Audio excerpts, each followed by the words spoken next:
Welcome to Movie Life Crisis. Join us as we watch the best movies from 30 years ago.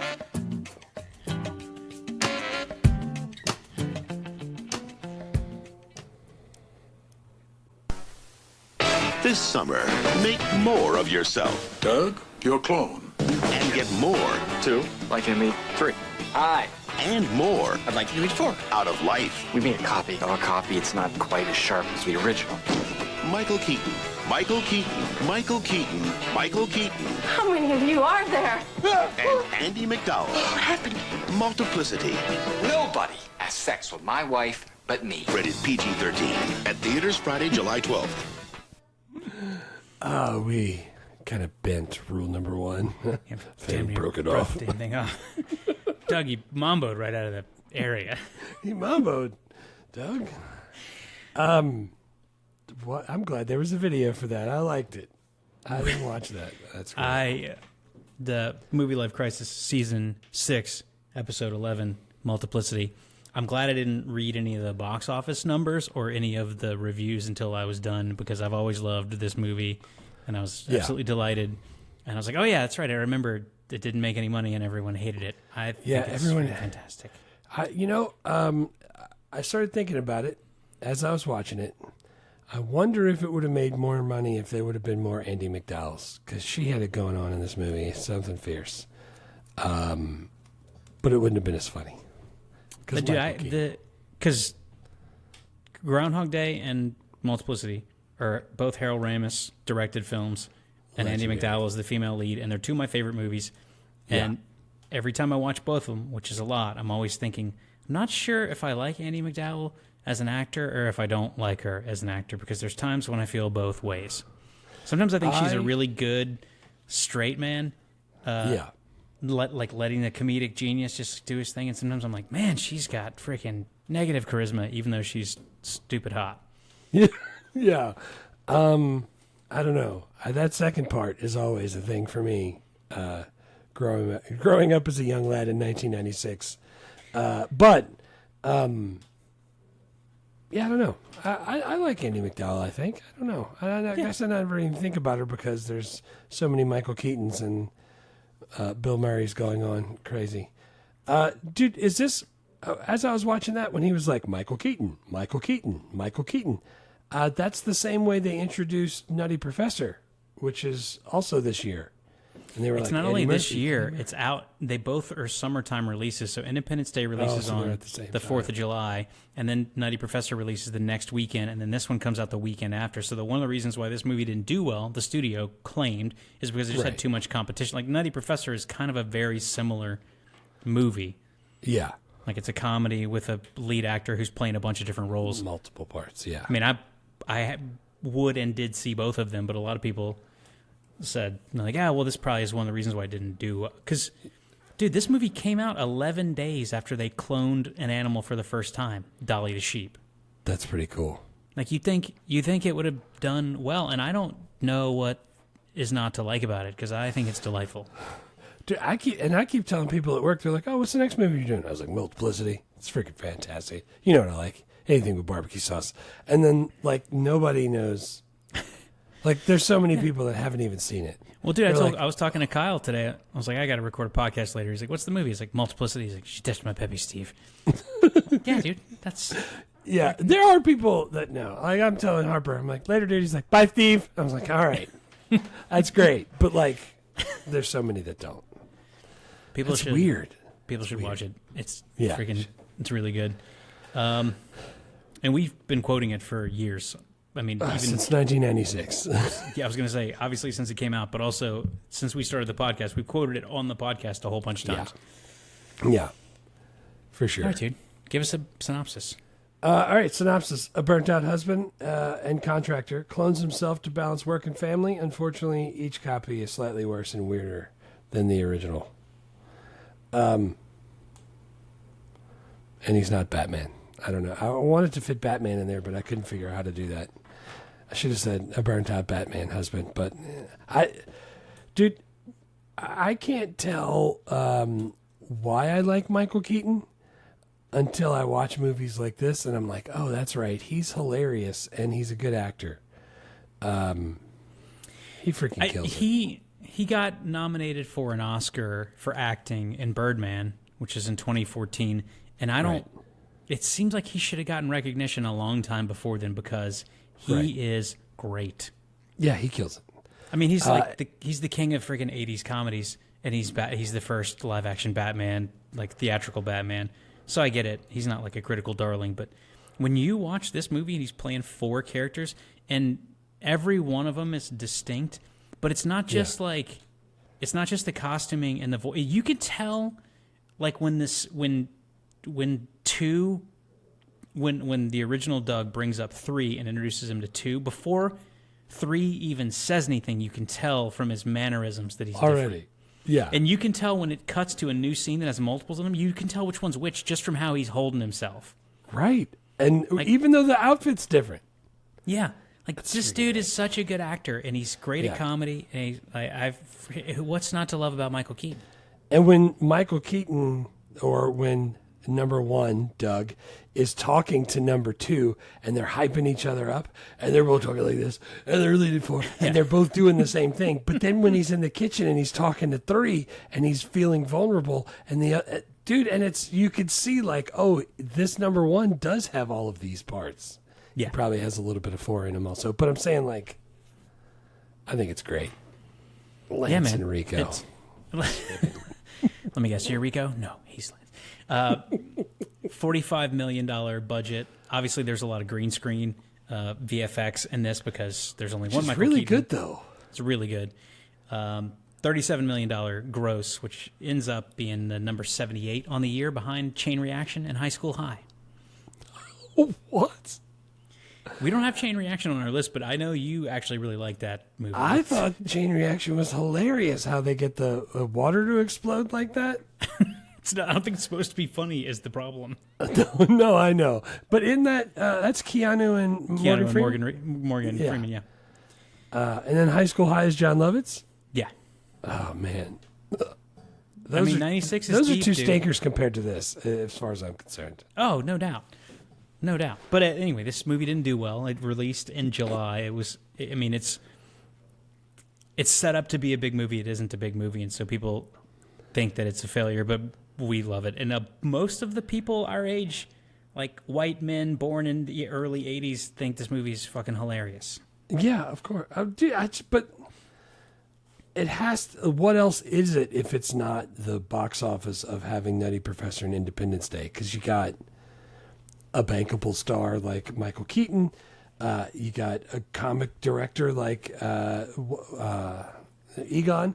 A super clean premise. A friggin' I don't know, man. Gimmick is trailer friendly. It's I get that it's not as good as Groundhog Day. There's the philosophy underneath it isn't as important as Groundhog Day. And it's not as well handled. I probably could cut some stuff out of it. It's almost 2 hours long. Like the whole sailing, like freaking side quest. Yeah. I like it, but like if you wanted to trim it, you could probably. I'm sure you could make it a stronger movie. I love it. Yeah. Brian Doyle Murray is the guy he goes sailing with. That's as close as you're getting to Bill on that one. Yeah. Do you have any? I got a refund from Walt T-shirts. No, sorry. Did you find any awards? No major awards. Everybody though, like as I'm watching all of the, like reading stuff about it and looking at like behind the scenes stuff, dude, everybody is the VFX in this. Everybody is. Like, this is incredibly clean for the time frame it comes out in. Yeah. Like, when he's talking to 4 and he's filling up the Coke. Yeah. How they do that? I watched it behind the scenes and they kind of showed it, but I was still like, yeah, but like the Coke it's not a different glass. It's the same glass. They did a really good job, dude. Yeah. I was watching some of the like making of featurettes, and there was one scene where the original Doug was talking to 2, who's like the burly construction worker guy, and like they're both in frame, and one's sitting down and one's back behind him, and the one in the front in the foreground takes a beer and throws it over his shoulder. And the $1 million shot. Yeah. And they were saying that like if that beer hadn't traveled exactly the way that it traveled, so they could green screen it, that the VFX for that would have cost him $1 million, but because he threw it exactly where he needed it, just like an easy throw and catch. But there's a bunch of stuff like that where they're interacting, like they're both in frame and they're high-fiving and they're like touching the same stuff. Dude, this is because I know how they do it now. I think they'll like remap the face on the freaking stand-in, but they can't do that in '96. No. So I don't know how they did it. Can they even put faces on T-shirts? Meanwhile that's all they can do. Dude, so what about when I think it's 2 smoking and he blows the smoke in one's face and you could see it going around the head? God, I was like, what are we doing? This is awesome. A lot of that is like over-the-shoulder cuts, and so they can have the stand-in film the back of his head, and then they can cut the other way and reset. But yeah, dude, a lot of it's even for it being 30 years old, it's pretty seamless. Like I'm watching it in freaking upscaled 1080p on my huge projector. I can't tell. That's what I was saying. Like I was like, this is way better than I remember. Do you know what Michael Keaton's real name is? Not stage name? Michael Douglas. Oh wait, I think I knew that. Yeah. But there was already a Michael Douglas. Indeed there was. Which I kind of love. What's Michael J. Fox's real name? Michael J. Fox's real name is just Michael Fox. Oh. He just added the J because there was another Mike Fox. Michael Fox, that's what it was. Yeah. That's crazy. That's awesome. Michael Keaton, when he picked his stage name, he's been asked, like it wasn't because of Diane Keaton or Buster Keaton. He was like, I just took a phone book, went to K, and then I got to Keaton, and that seemed like a good name, and so I put that one down. So I just wrote that one down. Yeah. Dude, that's freaking awesome. I like me some Michael No Keaton. sequels to this one? No. Dude, did you read the thing about the... it's weird where I found this. I was looking for the movie, clicked on the wrong thing, and it brought up on Amazon. And then I saw the thing. I was like, let me just see what people are saying about this, like the reviews. There's a guy in 1993 who mailed a 10-page outline of the movie called Cloned to Harold Ramis, and he is everywhere. He's on Rotten Tomatoes. I found the guy. This was after the fact. I found him on Amazon originally. He's on Reddit complaining about it. He says he wrote this movie, and they said, no, thank you. We can't do this. We don't have really enough time. And then 6 weeks later, they start working on a Michael Keaton movie about a guy who gets cloned, and he is convinced that he did it. Here's the problem. I get that whole beginning part. Every single time he says, I would have wrote it better. This guy doesn't know what he's doing. The people who wrote it, the friggin' Gans and McDowell, they didn't know funny, and I could have done it so much better. And that's where he loses a lot of credibility for me because this shit is hilarious. But also, this is how he's like, I have a sequel planned. I have all of that. We can knock it out. If Harold Ramis would just get off he's angry about the whole thing. But this guy has a sequel, and he's ready. So the couple problems with that is that, number one, this screenplay is based on a short story that was written in National Lampoon years before the script was written. Right. Second of all, Harold Ramis is dead, so he's not going to be working on the sequel. Correct. And third of all, no, he couldn't. He's not funny. Well, dude, this is so this happens in Hollywood all the time. Like they call it parallel development. It's not that like dude, they're working on human cloning. You don't think a lot of people thought, wouldn't that be a fun idea for a movie? They're like, this is the early 90s is when they're cloning shit. It's on the cover of Time magazine. Right. That's why we got a bunch of freaking disaster movies in the same year, Armageddon and Deep Impact. And there was a third one that was in production, and when they realized there was already 2 coming, they're like, maybe we'll hold off on that. Yeah, we'll just wait. So most of what happens is not someone stole someone else's idea. It's that 2 people had the same idea at the same time and wrote it separately. I don't think this guy is able to understand that because the other people that were commenting on his comment were trying to tell him that. Yeah. He's not having it. He's adamant that this is the thing. That's like the dude. Remember the freaking Italian Job, the remake, when Seth Green is like, the guy, she stole my idea. Napster was my idea, and he made everybody in the movie call him Napster. No, I don't remember that. Dude, you should watch Italian Job again. That movie's great. The Mark Wahlberg one? Yeah. Charlize Theron. Yeah. Golly, I didn't even remember Seth Green being in that. Yeah, he's like the computer expert. But his backstory is like he invented Napster, and his roommate was the guy who actually invented Napster. And he's like, he stole it from me, the whole thing. Oh, that's great. I got to go back now and watch that.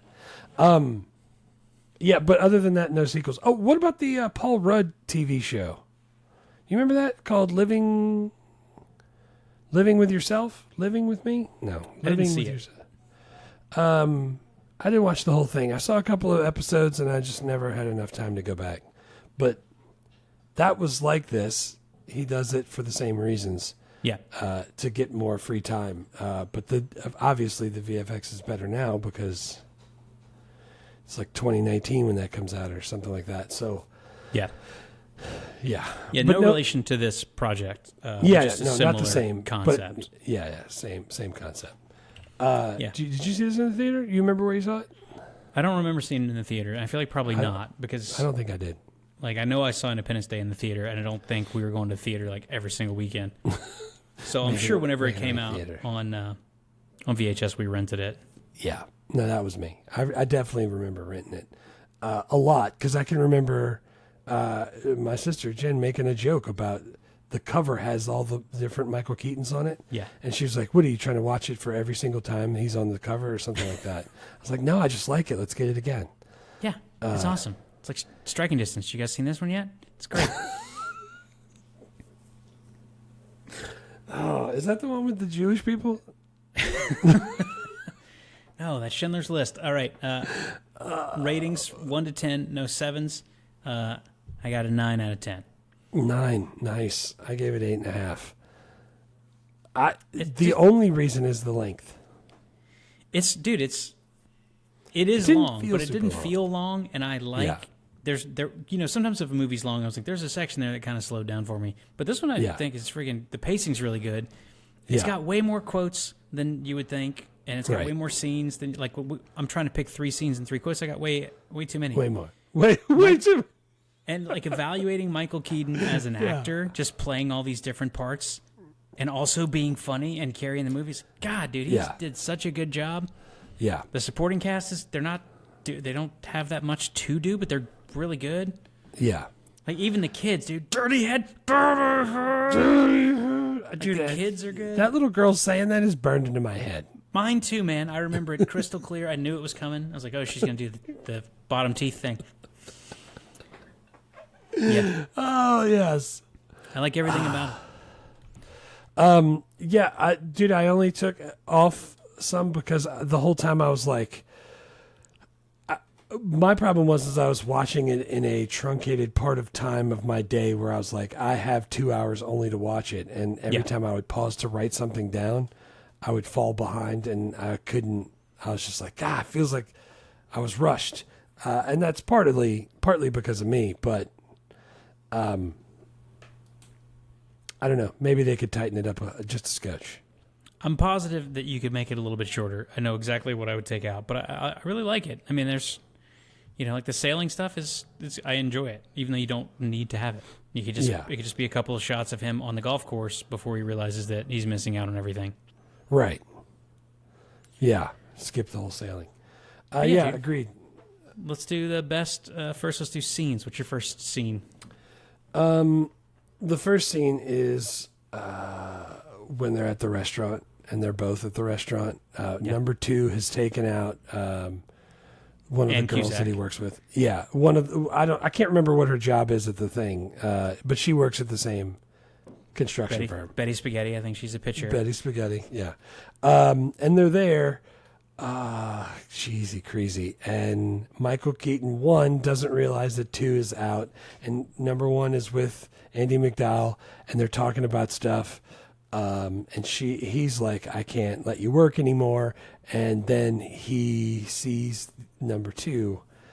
Dude, when he grabs her head and he's making the crazy eyes, he's like, look at me, just look at me. How do I look? She's like, crazy. I bust out laughing. And there's so much about it that's great. Like they keep getting mistaken for the other one, and so like he comes out the real Michael Keaton, and then Ann Cusack's like, Are you wearing a different jacket? He's like, yeah, I switched with a guy in the men's room. We just do that all the time. People do that. He's like, he's just making up shit. He's like, get it. And then she's like, what about pie? He's like, no, pie here sucks. Let's get out of here. Like this. What about the waiter? Hands like the menus, and then they're like staring, or the host, and they're staring extra long at Michael Keaton because they know Michael Keaton's already there. And then he's hiding behind the thing. Yeah. And he's like, trying to look past, like, pretend to look at the menu, but look at number 2. Yeah. And he's like, I don't know, everything looks so good here. It's just, I don't even know what to get. And she's like, that's the wine menu. He's like, thought it had a hell of a lot of beverages on there. Dude, I'm just peeing myself laughing because I had so many quotes that I used to say.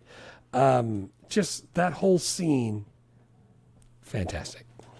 That was great. And I didn't put it on my list, but it reminds me of the one where when he first cloned himself and then 2 went into work and he didn't know it was the first day. He goes into work too, and 2 is already there. And then he's like talking to the receptionist, and you can tell he's making up the story like in his freaking top-notch acting for Michael Keaton. He's like, didn't you? He's like, oh, well, I was wearing the other shirt. I spilled coffee on it, and so I have to keep a backup shirt in the truck. And then I went, right, yes. So then, so I'm going to go back to the truck, and then, so you would next time put you on the see original me will shirt. be like, dude, it's freaking. That was great. Yeah, I like that lady who was the receptionist. I've seen her before, or maybe I just really remember her from this. But, all those scenes where they're like, "Were you wearing that shirt a second ago?" He's like, "This, yeah, honey, what? I was wearing this." Like he was fake, because 2 sneaks out right after they do the TTF tuck fold. I just think of Elizabeth Taylor. Just got a few tucks in a fold. And he sneaks out and he comes in and she's like, "Were you wearing that? I think I'm going crazy." That's freaking great. If all of the gaslighting of the women in this movie as they're noticing that the guys are changing clothes is not great. But in the 90s we thought it was hilarious. Yeah. And now we know it's not a good thing to do to people. Don't gaslight people. That's somebody else's job. So what's your first one? My first one was the one that I already talked about, where 2 meets 3, because he's like he cloned himself so that he'd have more time to do stuff, and it ends up that 2 just goes to work for him, but he's so busy taking care of the kids because his wife is going back to work, he doesn't really have the time, so he clones himself again, and he brings 3 up to the garage to meet 2, and there before anyone speaks, you can see so clearly the 3 distinct personas, and that's when they're doing the thing you were talking about earlier, where like they're just the scenes where it's a bunch of Michael Keatons, first of all, from a technical perspective, is staggering. Yeah. But they're also so good. Yeah. Yeah. Like, and 3's always like, hey, and he's holding his hands like, like you're right. It's completely different mannerisms. He's, like he's standing straight up, but the other guy's like chest out and he's talking like Beetlejuice. Like, dude, it's so good. It's so good. Yeah, I was trying to pick scenes that had quotes in them because I had too many quotes, but I really like that because that's the first you're going like, oh, that's a movie that has more than one Michael Keaton. And you're like, oh, he clones someone, and that person goes to work, and then the whole thing is he has to figure out. It's like, oh no, shit, there's another clone. Yeah, and they're all very different. God, so because I knew he was going to make 3 because I've seen this 100 times, and he's telling Andie MacDowell, and he's like, honey, I got no time. Like, all I'm doing is doing laundry and doing dishes and taking care of the kids. She's like, yeah, I've been doing that for 10 years. And you could see it click in his head. Like, I'm going to have to do something else. That's just great. That's great. Yeah. What's your next one? My next one is when they meet 4. That's mine also. It's got so many good quotes. 4 is the friggin'... He is the least interesting of the 4 of them, but he's got the best quotes. He's always wearing the freaking aviator goggles and the stupid hat when he's not wearing the fucking rubber boot on his head. By the way, I saw a rubber boot, and it was pretty recently after seeing this at one point. And I was like, I bet I could pull that over my head like Michael Keaton does. Dude, I thought I wasn't going to get it off, and we were going to have to cut it. That shit is tight, and it's just flopping around while he's talking. I love it. He's shaving his tongue. Dude, Michael Keaton comes in to talk to 2 and 3, and they spring on him that they cloned without him. Right. They cloned one of them, and the clone came out not quite right. And it's like, it's a copy of a copy. It's not as good as the original. Right. And dude, in 4 is just like, this first thing he's like, I got a wallet. A guy gave it to me. He's like holding it out. Then and Michael Keaton's freaking losing it. Pointing it at him. He's like, and he's always licking his freaking face. Oh, he's like, I like pizza. Like, go party, thief. And just a bunch of quotes, and all of them. Good. He's doing 4 distinct performances, all in the same scene at the same time. I don't understand how it happened, but it's like the Eddie Murphy when they're all around the dinner table. It's like, how did he do all of that? It's incredible. It was so funny. On the behind the scenes thing I watched, they had some kind of little stick that showed where his head was going to be, so he knew where to look. Yeah. But then it also had a laser on the ground, so they could show where he was standing when he said certain things. Right. Dude, that's a genius idea, because then he replaces it. They have the spot on the ground where it's supposed to be, and he knows to move the thing there, so he knows where to talk. That's why, I mean, from a production standpoint, that's genius, because that was awesome. That's how they've done that for a long time. I'm guessing like green screen technology it's not brand new in '96, but it's pretty new from like a major feature film standpoint. Yeah. Like someone must have, like, that's how they do it now when they do Marvel shit and everything is blue screen. It's like you're always acting to a tennis ball, and people complain about the Marvel actors like, it sucks. You're never on set with anybody. Right. But like at some time before '96, like '91 or something, someone must have like come up with that idea. It's a genius idea, because it's be a great able to keep idea. track of that. But even that, like with Eddie Murphy with the dinner table scene in Nutty Professor, he's playing off of himself, and the timing is important. So I want to know how. Is that editing? Like, how do they do that? I want to know, did he was all that tightly scripted, or did he do some improvising, and did they record it and then play it in his ear while he's right? Have like an earwig where like he like can hear what he's playback. saying, because the timing is crazy. Because it's all so natural, and I don't know who to credit for it, but it's incredible. It's. I mean, getting the eye line sells it a whole lot. Like, if you're like, you've seen bad green screen where they're supposed to be talking here, and it's like Saturday Night Live where you could tell they're reading the prompter over here, so they're not really looking at the person. That drives me insane when the green screen's like that. It felt like it was perfect. It was eye to eye almost every time. Yeah, dude, it was incredible. And it's just so enjoyable when all of the Michael Keatons are acting together. And it's freaking. I'm gonna go try to watch more about how they did this, because I still am kind of confused. Yeah, dude, I'm telling you, if you find a good video that's got him pouring the Coke for 4. Please send it to me, because I watched 2 different things and they were kind of similar and had a lot of overlapping stuff. I don't know how, like, he's literally pouring it and I'm watching it slosh around the cup, and 4's holding the cup while it's doing it, and he brings it right to his face and drinks it. And I don't know how they did it. Yeah. What's your third scene? Third scene is when, I guess it's all one scene. It's when 3 has to stay there too late, and he ends up going to bed at the same time as Andie MacDowell. Yeah. And number 1 goes on a sailing trip, and he's gonna have number 3 fill in for him, and he's like, you got to stay day and night. He's like, but remember rule number 1: no one sleeps with my wife except me. Doug? Yes, I remember. Yeah. Oh yeah, and so he ends up. She touches his peppy, Steve, and then. Of course, 2 can't find something to eat, and he runs inside, and he's looking for food, and he, of course, jumps over the couch, and she's like, "Oh, wow, that was a bit much. Couldn't believe you're ready again." And then, of course, 4 is scared of the lightning, and he comes running in, and she thinks it's because she told him to go do something outside in the rain. Yeah.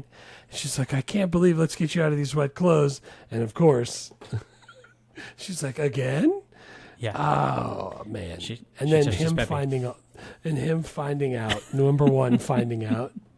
Now, what about you? Gee, that's my peppy, Steve. Dude. Everybody broke rule number 1. Yeah, damn near broke it off. It was awesome. I love that whole thing. That's a great one. I'm glad you put that in there. My third one, I have a really hard time deciding. I went back and forth. The building montage, when he gets fired and his wife leaves him and takes the kids, and it's like, she just never fix stuff. You're gonna fix stuff, but you never fix stuff. So he gets all the clones together. He gets Eugene Levy, his fired concrete guy, whose truck, by the way, has a misspelled word on it.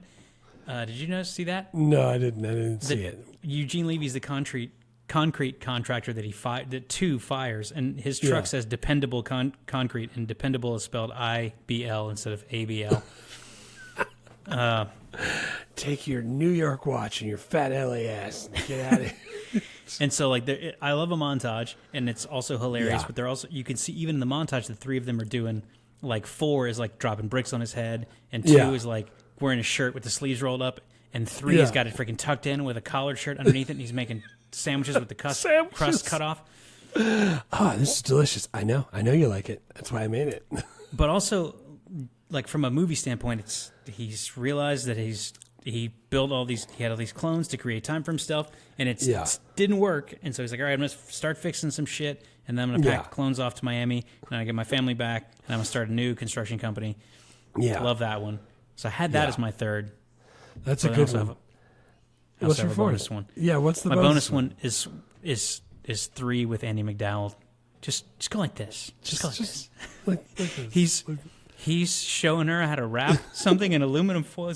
He's like, honey, do you mind if I show you something? Hold on one second. He's like, this piece of foil is too small, so we're not going to throw it away. We're going to fold it up, save it, put it Christmas time, make a little ornament with it. Kids are going to love it. He's like, so we get a bigger piece. And dude, it's the freaking Martha Stewart shit. He's like, and air? And what is air? Air's our enemy. Remember? Air is our enemy because that hard part on the meat, nobody likes it. He's like, so, fold it. I don't like to roll it because then it's rolling around the fridge. It's like tuck, fold, TTF. 2 tucks in a fold. I just think of Elizabeth Taylor. Tuck here, fold there. And her face while he's saying all that, and she's like, the hell is going on? Dude, and he freaking puts it in the Tupperware, and he burps the Tupperware, and she puts it in this freezer second shelf. To the left. To the left with meat products, except for... I had forgot that. I freaking love... And the whole time he's like, he's very C-3PO. The whole time he's doing this whole thing. I freaking love it. And dude, he's telling her to fix her hair. It's just because frames your face is what it does. Just frames it. Just like this. Just do. I fucking love that scene so much. Oh man, that should have been my last one. I like that one. I couldn't take it out of there. It's great. Yeah, let's do quotes. I got a lot of quotes. I do too. I got quotes that I think are hilarious, and quotes that are famously associated with this movie, and quotes that I just say a lot. Yeah. What's your first one? My first one is the one that I say quite a bit because people ask me if I play golf, and I go, "Yeah, I play sometimes." I go, "Well, how often?" I go, "Well, never. But I don't have to cut back." That's gonna be bad. It's really hurt. Yeah. Let's see. Never. Yeah. Never. And I'm gonna have to cut back, and that's gonna really hurt. My first one is bye, Steve. Good party. I say that when people leave my room. Yeah. At school, and nobody knows what I'm talking about. So I like that one. What's your next one? My next one is "She touched my peppy, Steve," because I think it's maybe the most memorable quote from this movie. Oh, right before that, she takes his pants off and his wet pants. She's like, "Wow, Doug, again?" And he just goes, "My peppy." And he barely says it. So I rewound. I just jumped back like 20 seconds, turned on the subtitles to make sure I heard him. And he just looks down and goes, "My peppy." And I never caught that the first 100 times I watched it.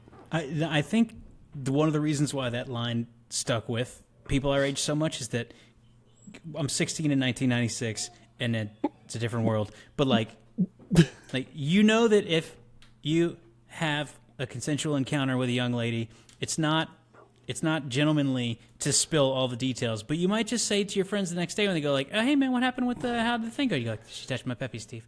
You might just hit them with that, and then you would leave it there, and everyone laughed, and everybody giggles, right? So I'm like, I feel like that's why I've said and heard that so many times over the years, from teenagers up until whatever age I've stopped being She's an just my idiot Peppy Steve. a couple weeks ago. The fact that he calls him Steve it just slays me every time. It's so funny. I also had one from 4. It's just I like pizza. Pizza.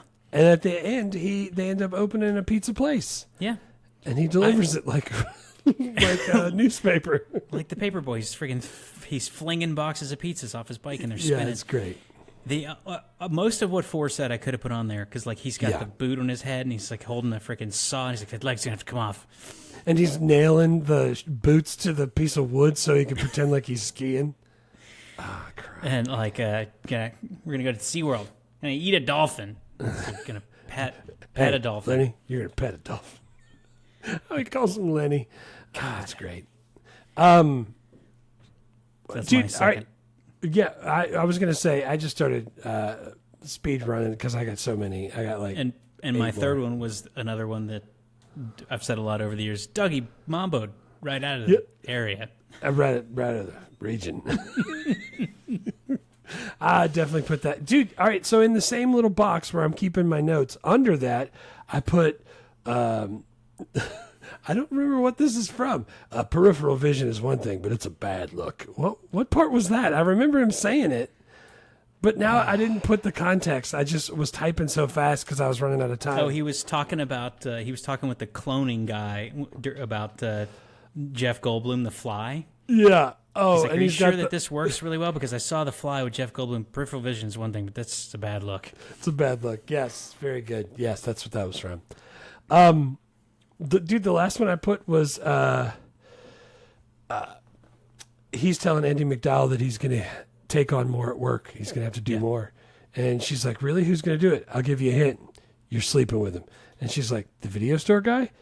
The video store guy. You know, I knew you were dating. I just didn't know if you were sleeping with him.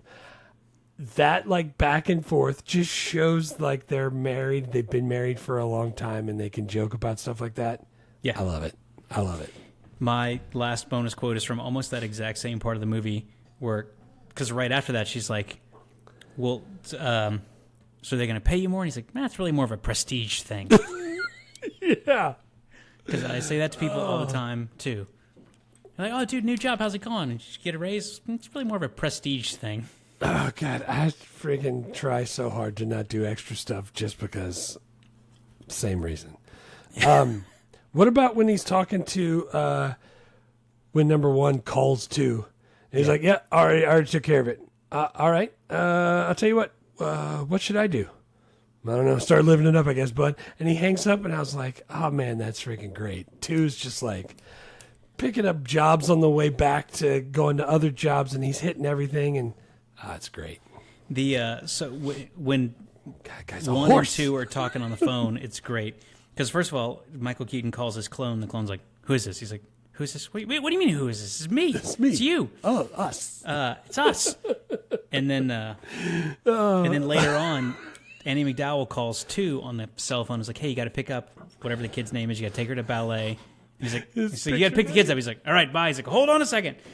She's like, Yeah, she's no, got to go to ballet. She's got to do her pictures. You got to take her home, put her in the outfit I picked out, do her hair, put the mousse in. She'll show you how.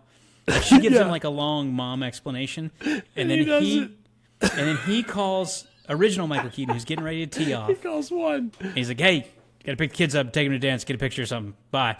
And then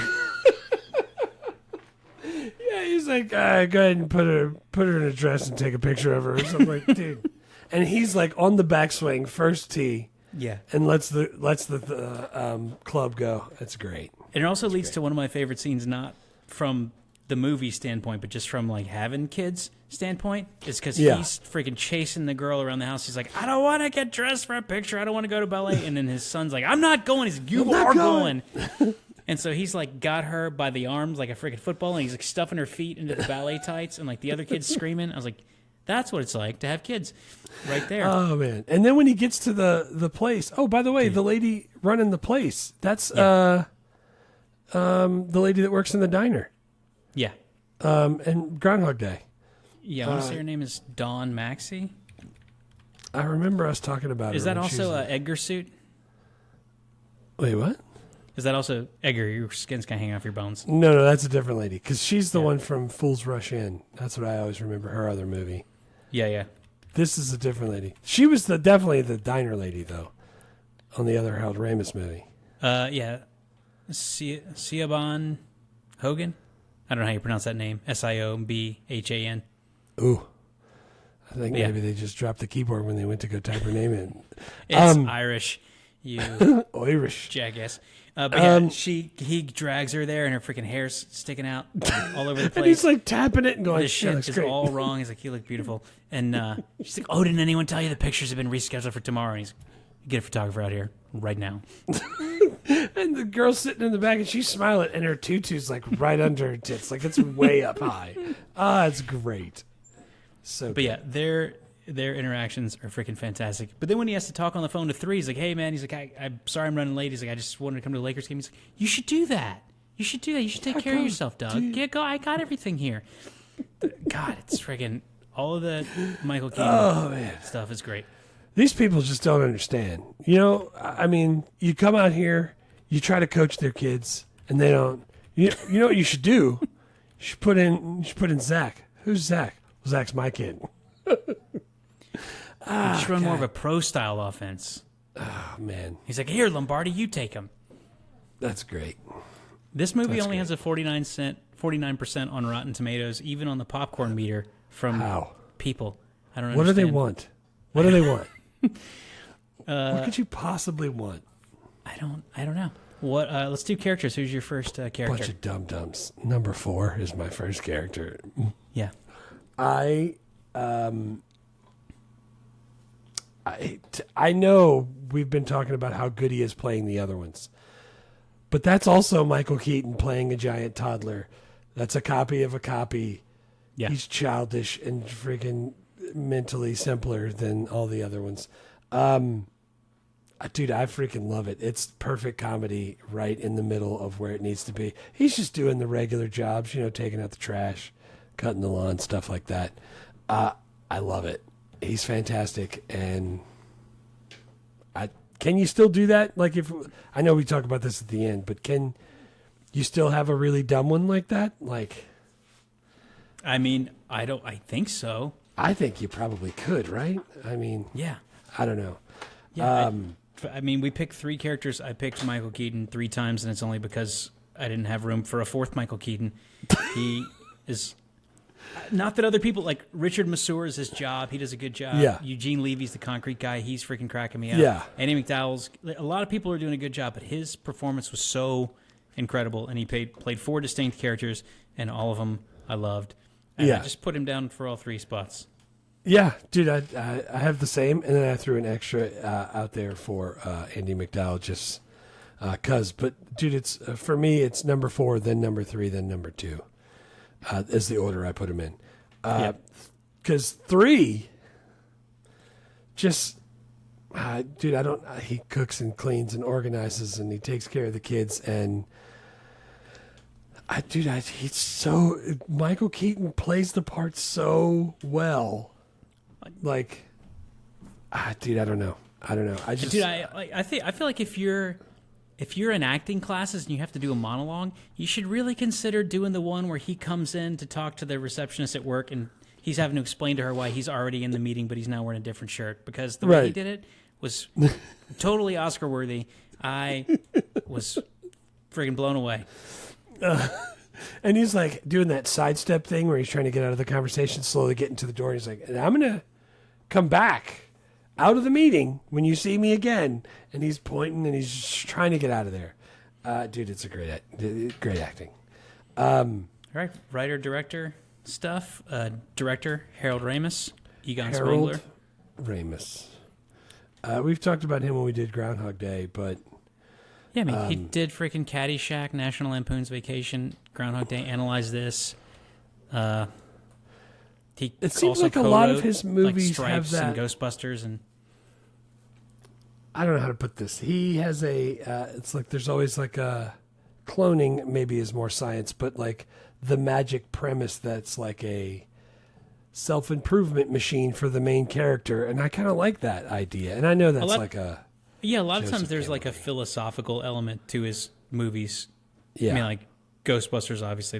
I think a lot of that is like, didn't Dan Aykroyd?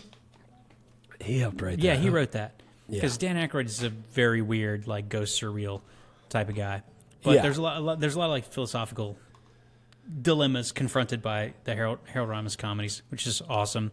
Yeah. He's the freaking best, dude. I'm gonna go with the Groundhog Day. He did, I think he did writing, directing, and produced it. And one of the only other ones he did that on was Bedazzled. Yeah. And I swear to God of all that is holy, if we're not doing this by 2000, that's the only reason I want to stick it out till 2000. I can't wait to talk about Bedazzled because A, I know where both of us saw it first, Yeah. and B, what a freaking jam! It's We such got a lot of good movie. movies coming, but the Bedazzled is one for sure. That like this is a movie where what you and I think of it is way different than what most people think of it. Bedazzled is going to be another one of those movies. Yeah. To me, though, why is that? Like, are they just not getting the jokes? Do they don't think they're as funny? Or we just have a better sense of humor? Their sense is dulled? I don't know. I mean, That's so weird. Maybe not better, maybe just different. But also, like, we probably like this a lot because we've watched it a bunch when we were young and laughed. Yeah. And Yeah. now it's funnier than it would be otherwise. Right. So the screenplay is written originally by Chris Miller and Mary Hale, based off a short story that Chris Miller wrote when he was at Harvard, writing for the National Lampoon. And then Lowell Gans and Bob Lou Mandel came in and I think maybe did another draft of it or maybe rewrote stuff. They did. They worked with. They did Michael Keaton a bunch. Lowell Gans and Mandel. They did like Night Shift, where I could turn it up, I could turn it down, I could go left and right. And he did like Gung Ho, where they have the Japanese car company. Like they did a lot of the stuff with Michael Keaton before. I think it's and great. Lowell Gans and Bob Lou Mandel, they did Night Shift, and they did Splash, they did Spies Like Us, they did Parenthood, City Slickers, League Didn't of Their they do Own. League of Their? Yeah, I was gonna say League of Their Own. I thought they did. Yeah, City Slickers 2, Forget Paris, Multiplicity, Ed TV. Like they've done some of my favorite movies of all time, but even the Right. ones that are not my favorite movies they're always funny. Yeah, I bet these guys are funny in real life. They got to be, right? I'm sure. They're both still alive, huh? They got to be old. How old are they? In their 70s? Gans is 77, Oh, geez. and Bob Lou Mandel is 76. They're both alive, and they're both in New York City. Nice. I just clicked on Babalu Mandel's thing. Look what his spouse's name is. Denise Horn. Nice. Maybe we're related. That would be great. That would be great. Should get them on this podcast. Bonus, we should definitely get them on this podcast. We should do it quick because they're old. Bonus Yeah. good, up in the garage where the clones are living, in the back of one of the scenes is a freaking 10K. cooler, a 10K No, cooler. dude, I saw it. Dude, I saw it. Right as I saw it, I stopped it so I could write it down. I put mine under old tech, the 10K thirst quencher. Dude, nobody knows what that is. What happened? Was it only it was a Louisiana thing because it was made with real Louisiana cane sugar. But And Kentwood how did water, it get right? into how did it get into a movie in freaking Los Angeles? Well, they had the little packets. They were like super thin, like almost like a taco seasoning packet, but inside was like a concentrated syrup, and so you'd tear the packet open and then you'd pour water in there, and then that would be your drink. Like it was one small serving. But they went. This was.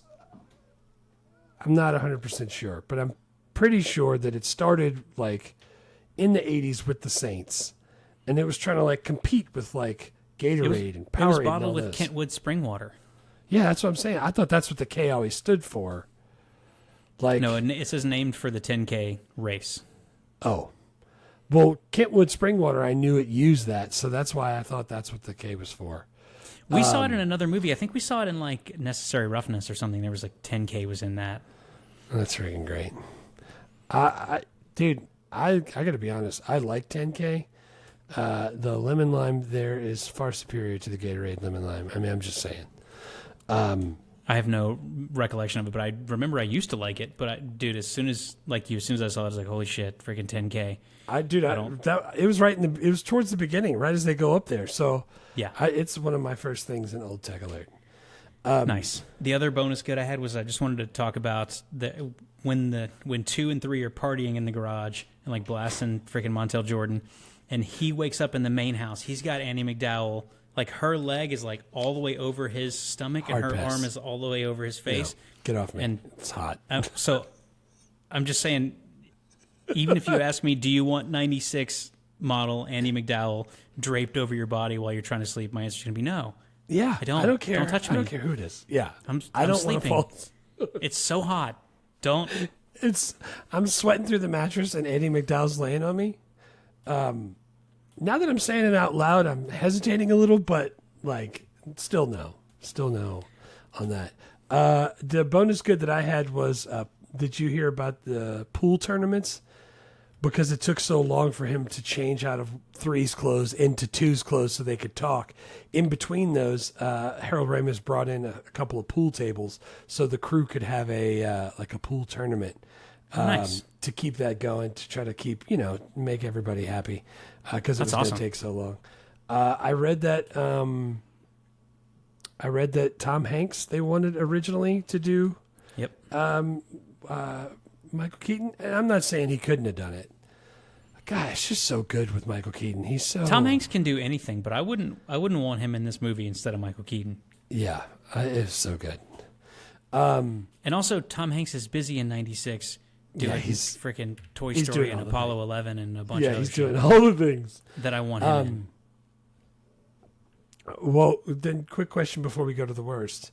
I'm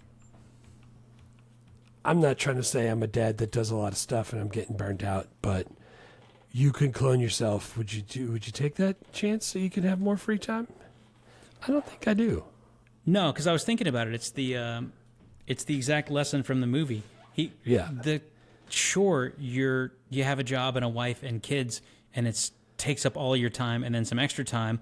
Like, even when I'm pooping, it's time when my son wants to come and talk to me about whatever. Fingers under the door.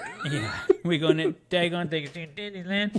But like, I don't want to miss that. Even when, like, sometimes I'll be like, hey, I'm gonna go eat dinner and just like go to a freaking restaurant, just read my book. And Wendy's like, yeah, go ahead, just take the night.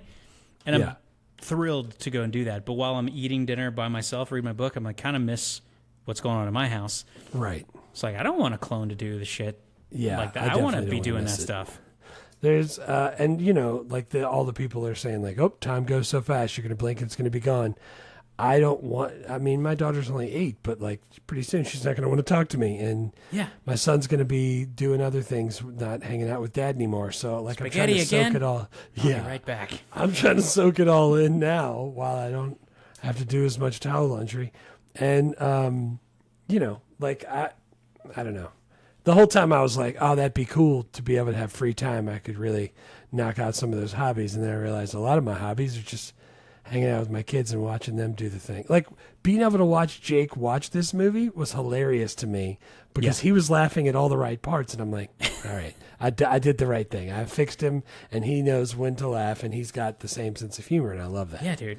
So I don't want to clone myself. What if the clone just goes to work and you can just do all the family stuff still like you do now? Dude, I'd like work. I don't want to say it too loud because then my wife's going to be mad, but like, I like going to work. The things I do, everybody has parts that they hate, but dude, you're going to miss that too. Like, I don't know. Yeah. There's more stuff that I would like to do, but honestly, man, I got a pretty good setup and I wouldn't want to all the things that are in my life now, I wouldn't want to hand them over to a clone of me. I want to do that shit, even if it takes a long time. Yeah. Same. Yeah, dude. Let's do worst. Dude, again, I'm the not effects saying are it's incredible. too long. I got no worst effects. I could trim a little bit out of it if I needed to. Yeah. That's the only thing. The two things I wrote is, I have three. I have three things. One, 4 is kind of the same joke every time, but it slays me. So I kind of let that go. But I could see how a lot of people would be like, that's the same joke. He's just dumb. Yeah. But The other things I put was I felt like the sailing part and other things that just took a little. It felt like it took too long to get to the chaos. Yeah. And I wanted that part to speed up, and I didn't like how Andie MacDowell couldn't figure it out. Like, it's obviously... Yeah. Like, if I started talking to Kat in a completely different voice, and I'm like, why don't you just... Can you just... She would know something right then, like, hey, let's go freaking get a CAT scan. Something's wrong with you. There's a tumor pressing on your brain, and you can she would be spin people's hair pieces around. She would take you to the emergency room to get a CAT scan. Exactly. So I didn't like how she couldn't figure it out. I mean, I don't know how you fix that and still make it a comedy, but that was just weird to me. I felt you have to have the suspension of disbelief. If she figures it out, it's a totally different movie. Right. It's a whole 2 hours, and all 2 hours are in the waiting room of an emergency room. Right. That's less funny. Old tech, the cell phones. Cell phones. Yeah, and it's like the flip open, pull the cord. One of the guys had a bag phone, like in the car that he was talking on. There was a bag phone in the upper apartment. They were using the bag phone. Great. Which is I never thought about that, but that's how you have to do it unless he's going to run another line to the house. Can't do that. Yeah. She'll find out. Yeah. And then those bag phones, you remember they used to freaking plug into the cigarette lighter, so I wonder how they powered it because they had to do some adapter stuff. I know you pay by the minute, and he was talking a whole hell of a lot on those things. Two must have known because he was hanging up like your dad. He was just like, yeah, I got it already. Bye. Click. He was just hanging up.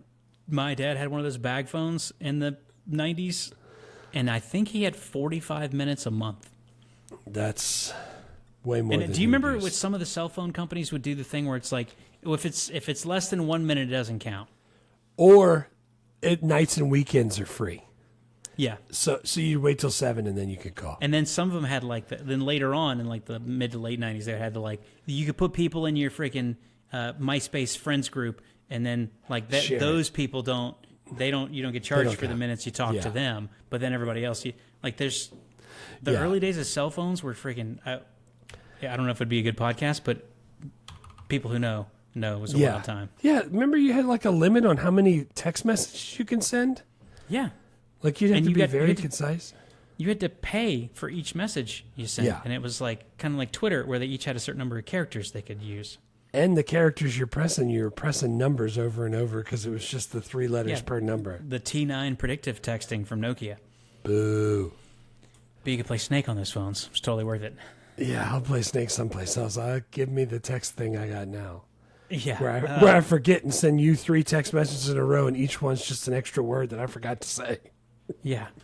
I was going to say the text messages that you have now, the one where you look at your phone and realize people texted you and then put your phone down and go on about your life.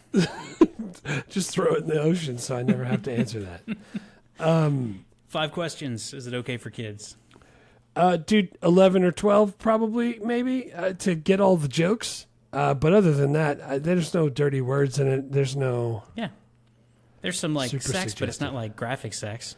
Yeah, it's not. No.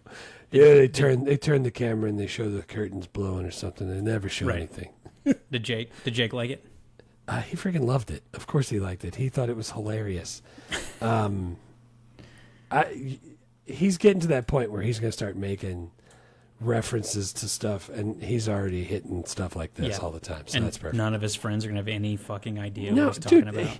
He already comes home. He'll get in the car. He's like, yeah, I was talking to somebody. Nobody knows who David Ryan Harris is? I was like, dude, there's people I know that don't know who David Ryan Harris is that I hang out with. Of course, dude, he's not that popular. Well, he's on all the time. Yeah, on our algorithm, he pops up all the time. Yeah. He's on all the time at our house. Right. Well, dude, I was thinking about it because it's kind of a bummer because, like, we have all of the media in the world at our disposal, and, like, Wolf just goes, like, I want to watch Spider-Man.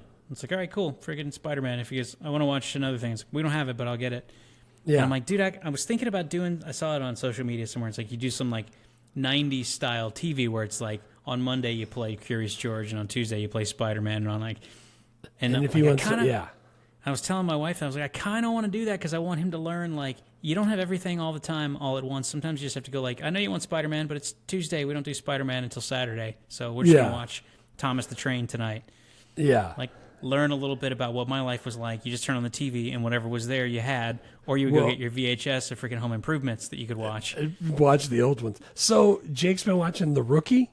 Yeah. And this last he finally caught up to watching old like video on demand versions, and then got to this new season, and he wants to watch it because cats watch it and they talk about it. He loves it. I don't know why. It's not for me. He's like, well, the next episode doesn't come out till next. It's killing me. It's killing me.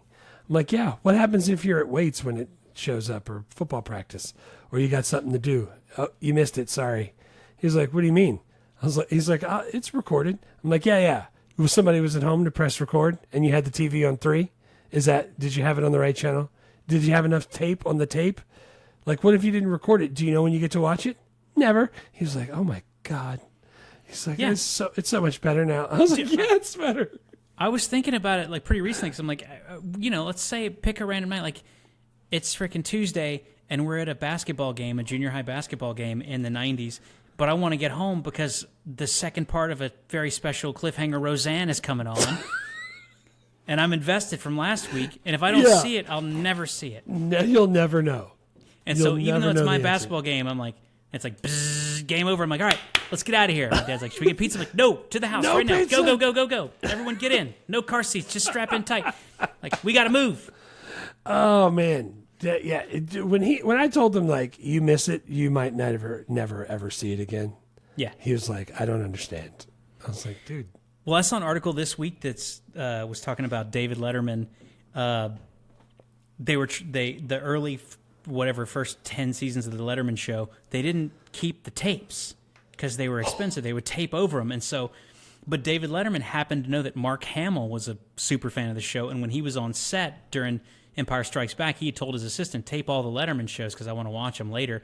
And then he just got into it, and he just was taping them all. So, like, when Letterman was trying to figure out when they were getting to their, like, 500th, like, guest write-in question, the producers called Mark Hamill and were like, hey, man, can we borrow the tapes? Because we're trying to figure out how many of these we've done. And, like, that was how they figured it out. Oh, that's crazy. Yeah. And, like, there's a guy like that at Vanderbilt, because Vanderbilt has a great TV and film news archives, and there's a guy at Vanderbilt who's just he's taping local news now because they don't save it still. Yeah. Like, he's just on his own. Like, no one gave him a grant for that. He just does it on his own time because there's a lady, I can't remember her name, but she, like, archived so much. Yeah. And she's the reason that we have some of these things that we have on YouTube, because somebody's going through and digitizing them. That's freaking great, dude. Yeah, dude. That's so crazy. Anyway, why are they not keeping the tapes in Letterman? I don't know, dude. Tapes are expensive. They didn't have anywhere to store them. I have no idea. What? I don't have any idea. They just it was common. They didn't keep the tapes for live shows. They just didn't. Man. All right.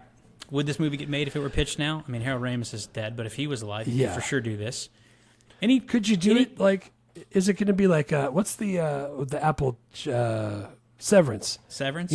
Like how it's a separate thing. Maybe it's like that work-life balance, and they try to frame it that way. I don't know that can you make comedies? Nobody's watching those, right?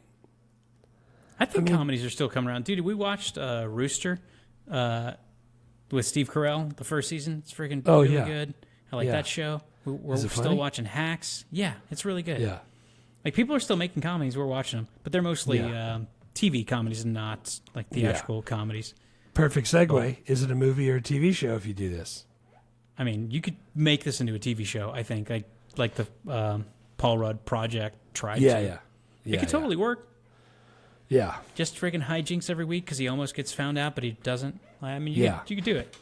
I like a tight, like, 100-minute movie would be perfect for me. Yeah. Hour and a half. I'm with it. Did you do any recasting?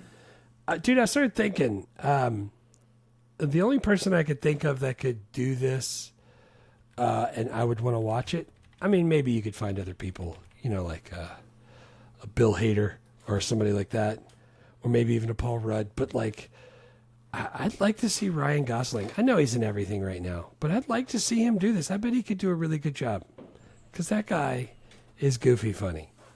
And if we're going to do the Doctor, only because of what they were talking about, I want Jeff Goldblum to be the Doctor.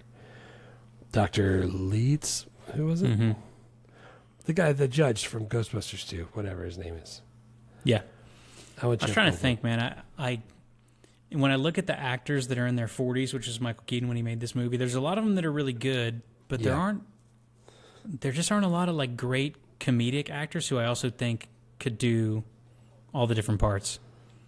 Yeah. Like I'm looking at the list, I'm like, dude, all these guys are awesome, but like I don't think James McAvoy can do this. I don't think he can be this funny. Yeah. Gosling, like Oscar, to me, is Oscar funny. Isaac. He is funny. He's definitely funny. Yeah, I mean, like that's a good call.